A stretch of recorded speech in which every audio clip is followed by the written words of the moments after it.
Brought to you by Agilus Diagnostics. Health test की बात आती है तो मैं भरोसा करता हूँ India's largest diagnostics company Agilus diagnostics. खुद को टेस्ट करते रहो।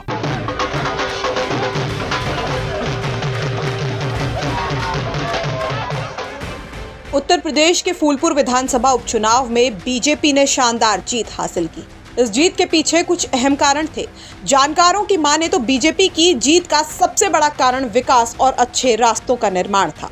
फूलपुर में बीजेपी ने सड़कों और दूसरे विकास कार्यों को जनता के सामने रखा। इससे लोगों को लगा कि बीजेपी ने इलाके का विकास किया है, जिससे उन्हें वोट देने का कारण मिला। वहीं चुनाव के दौरान समाजवादी पार्टी के कार्यकर्ताओं में उत्साह की कमी दिखी। पहले की तरह सपा के कार्यकर्ता मेहनत से काम नहीं कर रहे थे, जिससे बीजेपी को फायदा हुआ। बीजेपी ने इस स्थिति का पूरा फायदा उठाया और प्रचार में बढ़त बनाई। पीडीए में भी इस बार एकजुटता की कमी रही। गठबंधन के दलों के कार्यकर्ताओं के बीच तालमेल नहीं था, जिससे उनका चुनाव प्रचार कमजोर पड़ा। इस कारण बीजेपी को मौका मिला और उन्होंने एकजुट होकर जीत हासिल की। बीजेपी के उम्मीदवार दीपक पटेल ने ग्राउंड पर काफी मेहनत की। उन्होंने लोगों से मिलकर उनके मुद्दों को समझा और पूरी ताकत के साथ प्रचार किया। उनका ग्राउंड लेवल पर काम करना और लोगों से जुड़ना इस जीत का अहम कारण बना। सपा के कैंडिडेट मुस्तबा सिद्दीकी ने मेहनत तो की, लेकिन पार्टी के अंदर की कलह और आपसी मतभेदों ने उनकी जीत को हार में बदल दिया।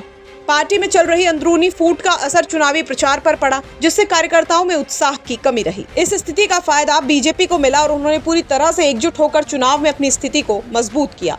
कुल मिलाकर फूलपुर में बीजेपी की जीत के पीछे विकास, ग्राउंड लेवल पर सक्रियता और विपक्षी दलों के अंदर की समस्याएं थी। दीपक पटेल की मेहनत और बीजेपी की योजनाबद्ध रणनीति ने उन्हें एक मजबूत जीत दिलाई। सपा के लिए ये हार एक बड़ा झटका साबित हुई, जो पार्टी के अंदरूनी समस्याओं को उजागर करती है। वहीं जीत के बाद बीजेपी के नवनिर्वाचित विधायक दीपक पटेल ने यूपी तक से बातचीत करते हुए अपने नेताओं, सहयोगियों और ग्राउंड लेवल के कार्यकर्ताओं को धन्यवाद दिया है।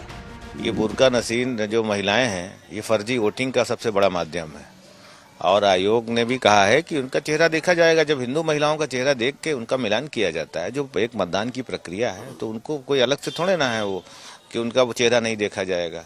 अब समाजवादी पार्टी को इस नाम पे आपत्ति इसलिए है क्योंकि फर्जी वोट उनको मिलता है उस नाम पे। भाई सबको चेहरा, एक आइडेंटिटी कंफर्म हो कि हाँ फला व्यक्ति ही है तभी मतदान करेगा, तो ये तो चुनाव आयोग का नियम है, नियमानुसार बात है। अगर हम कह रहे हैं कि भाई बुर्का खोल के चेहरा दिखाया जाए, हमें ना दिखाइए, कम से कम जो लेडी कांस्टेबल वहाँ खड़ी हैं, प्रशासन से लोग खड़े हैं, प्रिसाइडिंग ऑफिसर हैं, उनको दिखाया जाए, तो ये दिखाया जाना चाहिए। फूलपुर से आनंद राज की रिपोर्ट, यूपी तक।